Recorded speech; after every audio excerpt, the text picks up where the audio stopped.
Coming up on a special edition of Inside Indiana Business, all about influential Indiana women, we highlight the 50th anniversary of Title IX and meet the woman overseeing Gainbridge Fieldhouse's facelift.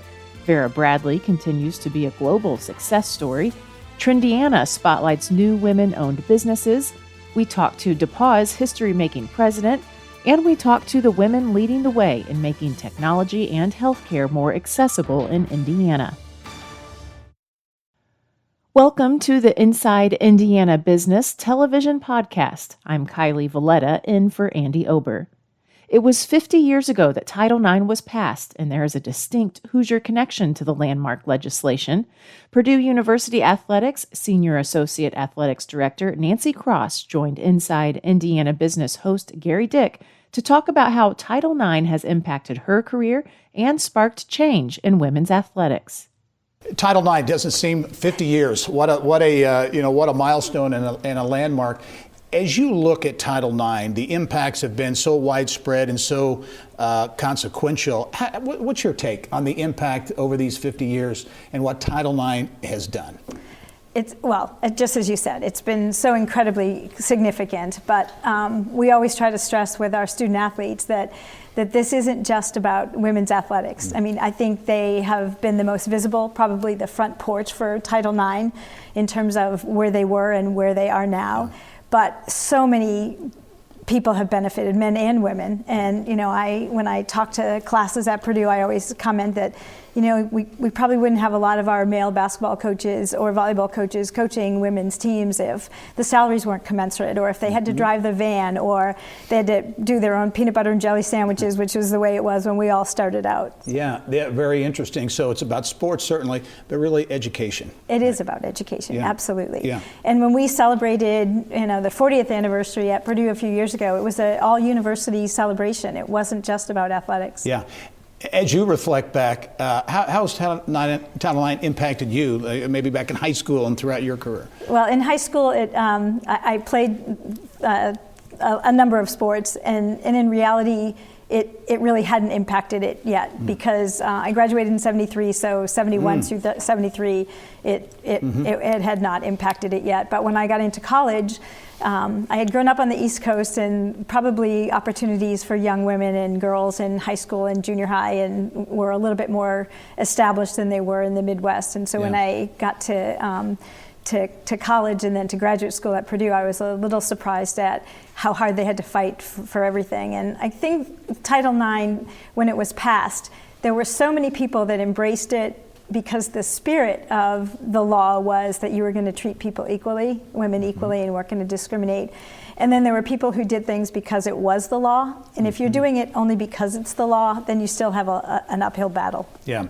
As mentioned earlier, a Title IX author was then Senator Birch Bayh. Birch's son, Evan, is my guest next week on the Business and Beyond podcast. And I asked him about his dad's authoring of the Title IX legislation, and here's what he had to say. I will occasionally have women athletic directors or coaches come up to me and say that they wouldn't have had the opportunities that they've had in their life if that hadn't opened up the doors for them to be athletes and that sort of thing. So that's a big part of his legacy. Yeah, Evan was really proud of that fact. And we were talking off camera that Birch Bayh's kind of the impetus to do this dealt with who would become his wife, right, and discrimination. Right. And again, I heard this third story, and when we used to do a lot of research on Title IX. We heard him talk about the fact that when he was in high school, he had gone in the summer to some camp, and I don't know if it was a national debate thing or whatever, but he met his future wife. And there was talk about both of them applying to the University of Virginia. And he applied, obviously got accepted, and then his future wife got a letter saying, sorry, as a female, you shouldn't even apply. Yeah.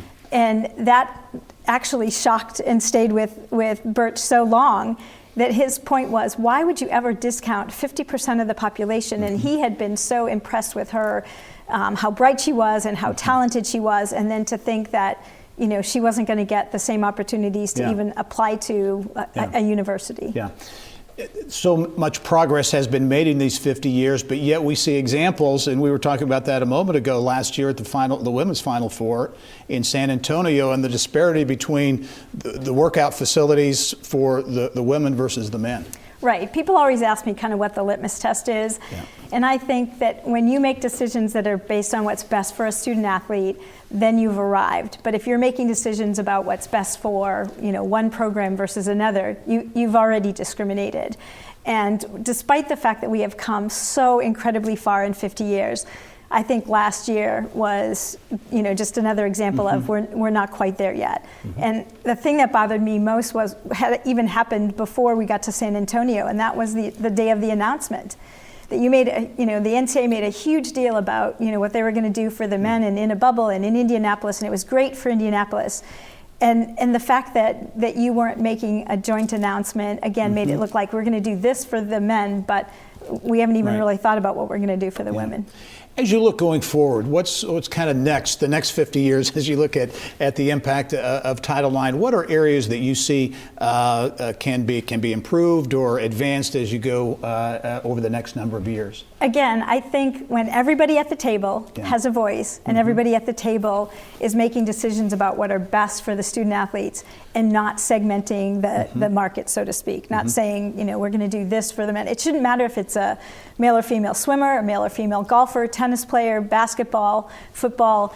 Every decision that's made should be made based on what's best for the student athletes. And then, I always look for additional opportunities for women. And when people have an opening, they're not going to automatically just assume that, that one gender can handle that situation better than another.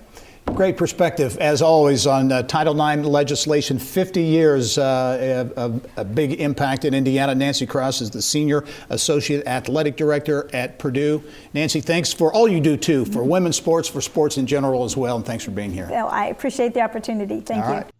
Mel Raines has served at the White House and planned a Super Bowl. Now the president of Pacers Sports and Entertainment is overseeing the multi-million-dollar facelift at Gainbridge Fieldhouse. She talked about it with our Mary Rachel Redmond on Inside Indiana Sports.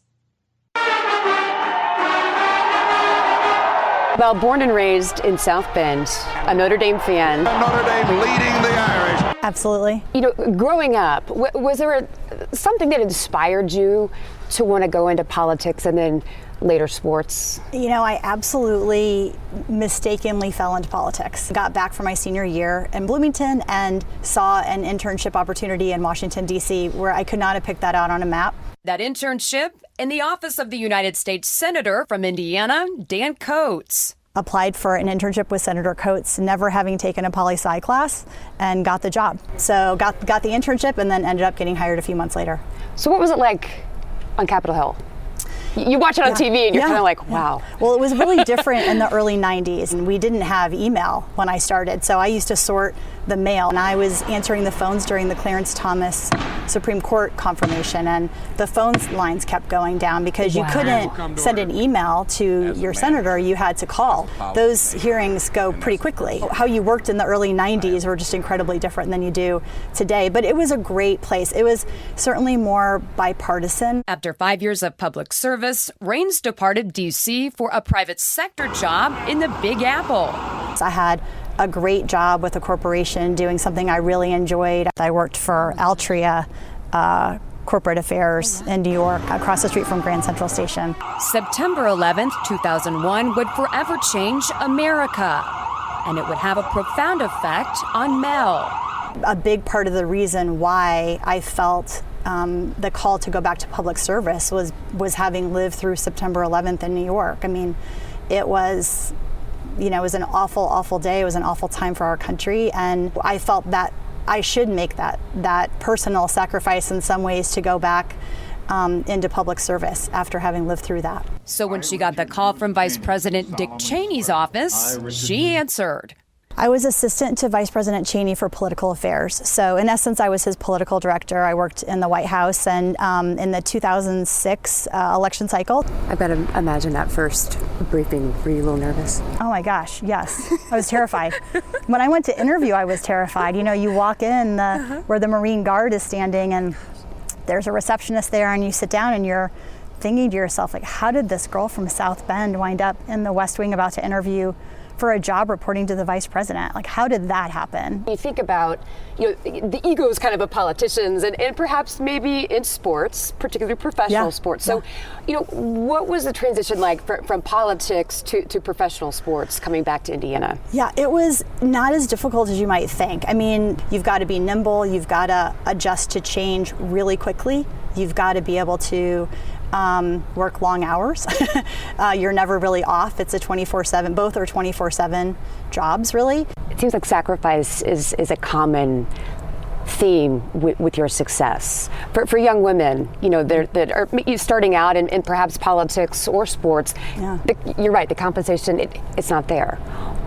What is your advice to them to keep going? When does it pay off? I think, for me, a couple of months ago, I was named president and COO of the Pacers. So, but it took a ways to get there. I would say a couple things. You never know who's watching you when you're in a job, and many of my jobs have come from someone who noticed what I was doing when I didn't know they were looking. There's that, and then don't turn down opportunities. Whenever there was a chance to, I always tell the young people here, we do gold outs on the seats, and we put T-shirts on every seat. I notice who volunteers for those things. It's not something you have to do, and it's not always fun to do that in the balcony, but it's important. It's the kind of thing that shows that you're in it. You want to learn the whole business. You want to help however you can, and so when those opportunities are presented, take them. And don't look for a new title or compensation. Just do it for the opportunity to learn and the access to other people. You talk about opportunity. This is the 50-year anniversary of Title IX, and I don't think in 1972, perhaps they would have thought someone like Amel Raines would be, president, chief operating officer of, Pacer Sports Entertainment. I will say with Title IX, I mean, I was a young girl in the 70s who played sports, and that teamwork is definitely something I've always worked on teams, and I've always enjoyed working on teams, and I think that how important that is to women. I know there's a lot of studies about successful females and having participated in sports. The numbers are off the charts, and so I couldn't agree more. That's just a really important moment in history that shouldn't be overlooked, for sure. In the coming weeks, we'll show you the $360 million renovation at Gainbridge Fieldhouse that Mel is heading up. Basketball and concert fans alike should get excited. It's pretty awesome. What do wallpaper, a ping pong table, and airport luggage have in common? They all play a part in the story of how an Indiana-based handbag company became a global sensation. Vera Bradley co-founder Barbara Bradley Bakard talked with Mary Rachel Redman about the company's success. Nearly 40 years ago, she started a company that continues to bring bright patterned luggage and handbags to the masses. Vera Bradley. Now the genius behind the iconic Vera Bradley line has officially opened downtown Fort Wayne's first boutique hotel. I've lived in Fort Wayne now for over 40 years, and we were just missing that element of a city, and I didn't think there was anything that really represented who we were. So after retiring as chief creative officer for the Fort Wayne-based lifestyle brand in 2017, I think of these things. Mind you, in her late 70s, Barbara Bradley Bakard decided it was high time to embark on her 30-year dream to build a hotel that reflected her own home in the heart of downtown. I was in the company every single day for 30 years. And then as we got bigger, and we hired other people to do some of the things that I did, I could get away a little more. So then I started having these other ambitions, like why not do it now? And that she did. The Bradley is a $30 million full-service boutique hotel that features 124 guest rooms, 9 suites, 2 restaurants, and a rooftop bar. This is your typical guest room. Wow. Mm-hmm. And I can already see the headboard. That is very vintage Vera Bradley. This would be like you're coming into my home and staying in my house. So did you personally pick out what's in each room? I did. You've got great taste, I must say. It looks Vera Bradley without screaming Vera Bradley. It's more of a wink than a shout. So in terms of color schemes, is it a lot of blues? I always say blue always works. I said God knew what he was doing. Blue works for decor. I don't think there are many people that walk into a blue room and don't think it feels cozy. Well, since opening over the summer, Barbara Bradley Backard's newest venture in the boutique hotel business has already gotten a lot of traction, not only locally, but nationwide. In fact, during our interview in July, she hinted at perhaps another hotel project in the works. Stay tuned. Consumers want to champion businesses that align with their values, and many women-owned businesses are looking to fill that need. In our Trendiana segment, guest host Jen Schimmel-Finnig, president of Pivot Marketing, talks with Yelp Director of Community Campaigns, Brittany Smith, about some up-and-coming women-owned businesses throughout the state. As two women in business, it's wonderful to be here. Likewise, and one of the things that's really exciting about these businesses that we're featuring is it's hard enough to open a business, let alone during the pandemic, and so many of these businesses actually opened in the last year. Absolutely. I think the first one we want to talk about is Puritrition. Tell me about them. Located in the Kennedy King neighborhood, right here in the downtown Indianapolis area. They actually were just recognized in Yelp's top list of ones to watch, Black-owned businesses across the country, out of 2 businesses in the Midwest highlighted. And they're conveniently located just a few blocks from the Monon Trail, as well as the Kennedy King Parks. You can grab a smoothie, acai bowl, fresh juices. They're very vegan and veggie friendly. You can see a beautiful spread here of several of their options. And the owner, Alita, has been getting amazing reviews right out of the door in her first few years of the business. Wonderful. I think I'll order it for lunch. I know, they offer delivery. I'm guilty of getting it several times. Fabulous. And the next one I've actually been to. Beautiful space. Can't wait for the patio to open. I know it's getting warmer. We're close. Yes. And that's Bodie. Yeah, Bodie, far east end of Mass Ave, just opened up just shy of a year ago. And like you said, it's just as beautiful on the inside as it is out on that patio space. The weeks are counting down for actually putting it into use. And their food is gorgeous there. We've got here the Tom Yum soup, their cocktails. Folks really love the pad thai and the drunken noodles.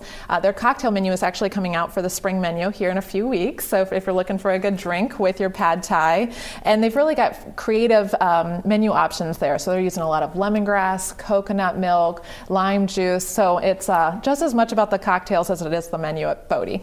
Wonderful. The next one, we'll hop over to Fountain Square and talk about Onata. Yeah, Onata. They're actually just being highlighted as well in a national list of women-owned businesses by Yelp for ones to watch. And Jessie, the owner there, puts a lot of thought into the items that you find on the shelves. So they've got over 100 artisans featured. 98% of those businesses are minority-owned. And of all the sales that are going on at the business, they're giving back to the community, indigenous groups, sustainability. So a lot of thought behind every product and what they're doing at the business. So if you're looking for a gift, you can find candles, plants, they're out for classes. Anyone on your list, you can go there and probably find a great gift for them. Wow, so from Fountain Square to Jeffersonville, let's talk a little bit about the Scoop Waffle and Sweet Shop. Yeah, it's owned by Mary, and they're known for really over-the-top great desserts. Just opened up in the last few months. Folks can't get enough of their waffle dishes topped with ice cream. It's a wonderful business. Well, thank you so much, Britt. I can't wait to check all these places out. This is wonderful. Thanks so much, Jen. Remember, you can catch Inside Indiana Business Television on stations throughout the state every weekend. Head to InsideIndianaBusiness.com to check listings. Dr. Lori White is a trailblazer. She is the first woman and person of color to serve as president of DePauw University in Greencastle. She joined guest host Leslie Weidenbenner, editor with our partners at IBJ, to talk about the value of a liberal arts education in a high-tech world. You came to DePauw at the start of the pandemic, and so you and maybe half of your students have only known the school in that light. I read that you said the pandemic, though, has reinforced the value of a liberal arts education. Can you elaborate on why that is? I would be happy to. I've been nothing other than a pandemic president, and I very much believe the shining star of the pandemic was to reinforce the value of the education that DePauw provides. We're a 100% residential university, and what students told us they missed most was the opportunity to study here on campus with our fabulous professors and be in community with their classmates. And when you also think about all of the tools that we had to use to respond to the pandemic, that's what a liberal arts education is all about, providing an interdisciplinary lens to be able to solve society's problems and challenges. Do you think the pandemic will have some long-term effects on how you do things or how universities in general do things going forward? I hope that it does. As they say, never waste a good challenge. So a couple of things we learned from the pandemic is higher education has a reputation of being very slow to change. And we were able to adjust quite quickly to moving all of our classes online in record time. And while DePauw will never be a fully online institution, we certainly have learned that we can deliver aspects of the student experience using virtual tools. So that's certainly one lesson that we learned. I think these changes are going to be really important moving forward. I don't have to tell you that there is an enrollment cliff coming that universities have been talking about and worrying about, basically a population shift with fewer high school students graduating and going to college. There are some who think that's going to be especially difficult for private, smaller schools. But it sounds like maybe you are finding that the pandemic has changed the way you might be able to react to the enrollment cliff. Well, certainly all of us are conscious of the enrollment cliff, and it's really important for us to reinforce the value of a liberal arts residential education. And at the same time, I think we have to be unafraid of liberal arts colleges to explore areas of study that perhaps traditionally we would not have offered at liberal arts colleges. Fields, for example, like business education and others that would not be typically offered at a residential liberal arts college. Do you think that you are already seeing some of those changes from the enrollment cliff, and are you already having to make those adjustments? Well, certainly we need to be ever conscious of the challenges, and we also have to think about how can we most make our education relevant to the students of today and the students of tomorrow to prepare them to lead in a rapidly changing and evolving world. And I think those institutions that are focused on future focused will be the ones that will survive most in this very competitive higher education environment. We have just a few seconds, but I really wanted to see if you could reflect on that moment when you realized you wanted to come to DePauw and really change the look of a higher education leader. Can you talk a little bit about that?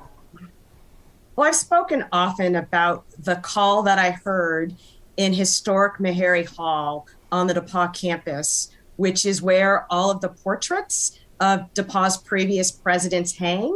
I'm president number 21.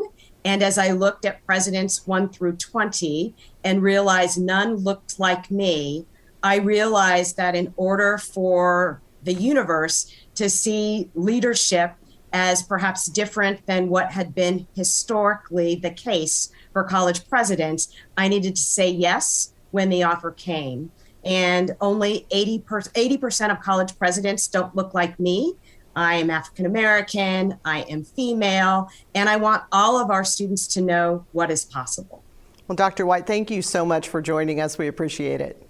Thank you so much, Leslie. Carmel-based Lumivate and its team of influential Indiana women is looking to make it easier for businesses to get into the technology game. The company's platform allows clients to build their own app without needing to know how to code. I spoke with CEO Stephanie Cox to talk about the barriers her company is breaking. So let's start with what Lumivate does. You say you make everyone an app builder, no need to know code. And of course, we're talking about HTML coding, which makes most people's eyes cross. You're not wrong. Right. So really what we do is provide you all the Legos. So think of them as different shapes and sizes that you can put together to build your own app without needing any development resources at all. And they can be used for a wide range of use cases, everything from internal communications to wayfinding to a content app that helps you find the right sunscreen. Oh, interesting. Okay, so the healthcare industry is one of your biggest client segments. That includes some big names in the Hoosier state. So give us a quick look at your healthcare clients and how they're using it. Yeah, we work with our healthcare industry customers in a really big way. So IU Health Roche, Becton Dixon is another great example of healthcare customers that we work with. IU Health, I'd love to talk about them for a second because they're using our platform in a variety of ways. So if you've been to Riley recently and you've tried to navigate, you probably use an app called Navigate Riley that helps you find your location from the Simon parking garage, floor 3 to X-ray. You also might see their digital patient experience app, which was built on Lumivate. And we also do patient tracker with them, which allows you to know where your loved one is in surgery. So if you can't go due to COVID, you can actually stay up to date from home, get text messages or email alerts to let you know when they've progressed in their surgery process. Okay, very good. I know Roche is another big name you have. So we talked in the introduction about being a female CEO in the tech industry. We talked about in Indiana and Indianapolis, you're one of only a handful of female CEOs. And then broadly in the U.S., only 15% of CEOs in tech are women. Only 28% of the tech workforce are comprised of women. So you've said you think one of the biggest hurdles for women in tech is believing that they can be a leader in tech. So talk a little bit about that. Yeah, so when you think about what your career looks like as you go through college and you go early on in your career, I didn't see a lot of women CEOs. So that wasn't something that I said, oh, this is what's next for me. I always thought what was my ultimate kind of goal was to be a CMO because I did see a few of those. And it really wasn't until about 7 years ago that someone told me that I could be a CEO and I'd be good at it, that made me start actually thinking about that as an option. So I think part of the challenge today is that women don't know that they could lead companies, that they could found companies, they could become a CEO or the path to get there. And so part of, I believe my job and all other women in tech and any industry really is to help others understand that this is a path for them and help mentor them to get to that path. And you mentioned off camera that part of that is thinking outside the box when you're hiring for the tech industry and not just hiring a certain type that you're used to hiring. So talk a little bit about that. One of the biggest challenges right now is hiring, and I think it's for every company, including tech. And the problem that we face is we often go after the same profile of candidate, right? So oftentimes you might say, SDRs, let's hire someone who went to college and was a college athlete.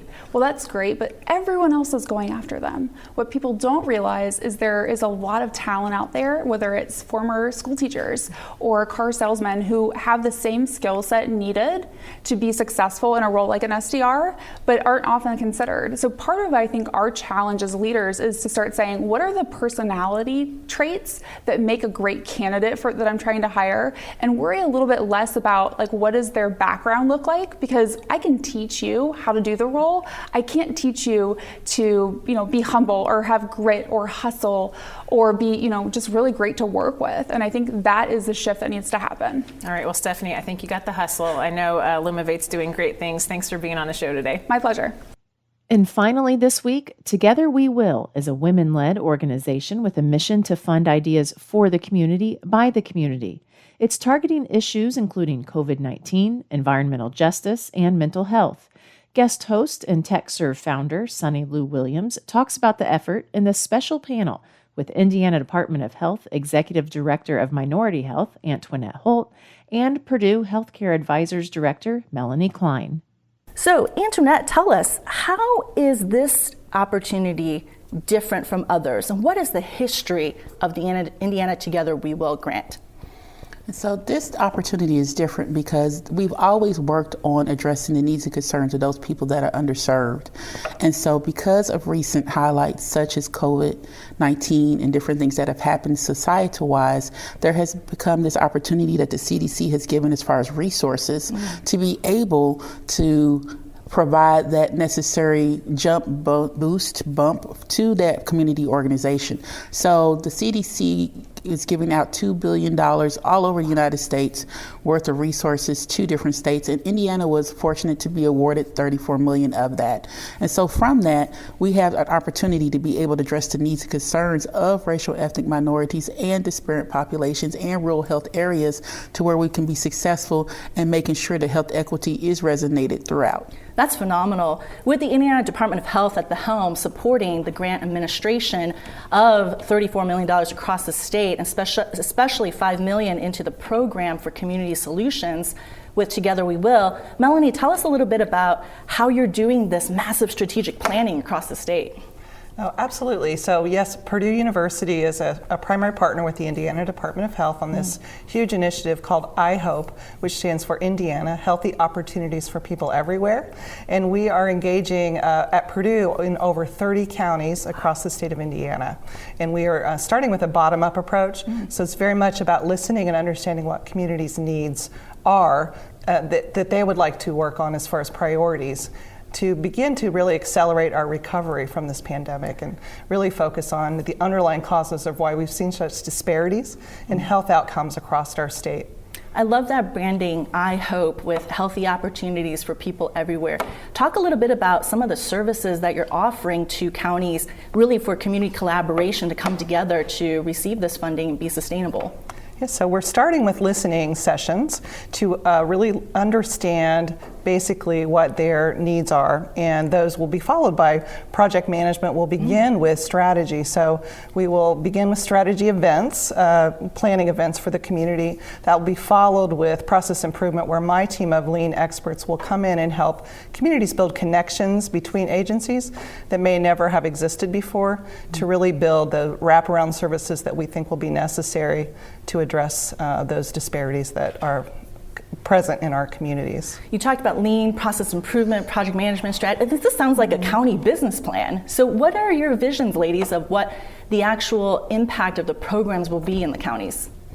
Well, our goal from the Office of Minority Health is to make sure that we're involving our community entities and partners, faith-based entities, people that serve underrepresented populations, that they're at the table, not necessarily brought at the table at the end, but they're part of the planning process, as Melanie has said there from the beginning. So we know specifically how to address their needs and concerns. And not only that, but be able to give them the skills, the guidelines that they need, so they can be able to even further along, even after this grant is over, to be able to be successful in Indiana and making sure that they are reaching their communities. That's phenomenal. Well, Melanie, what additional areas do you look at for vision and impact into the community? So as Antoinette mentioned, that we're really looking to partner with non-traditional partners across the state of Indiana, and that is about for us to help them to address these concerns that oftentimes have been underserved, and we will look to bring people together and partner across sectors. So we're looking for employers, healthcare entities, as well as other non-traditional partners that may never, like I said, have been at tables, so community coalitions. Great. And to our business community, what is your single call to action for our employers and our organizations that are really developing workforce within their counties? I want them definitely to be part at the table, because as Melanie said, non-traditional partners are essential, but I think it's very important that they understand that health is more than just the physical aspect of how we feel, but it involves so many different things. So if you want your employee not just to come healthy, not to have a fever, but if they have access, transportation issues, food access issues, different things to help in that process to make it successful. Thank you so much, Antoinette. I really appreciate both Antoinette and Melanie being with us today and sharing more about both iHope and Indiana Together We Will. That wraps up this week's special edition of the Inside Indiana Business Television Podcast. Remember, you can find all of this week's TV segments, as well as the top business news from throughout the state, at InsideIndianaBusiness.com. While you're there, you can also subscribe to our platform of free e-newsletters. This is Kylie Valletta for Inside Indiana Business.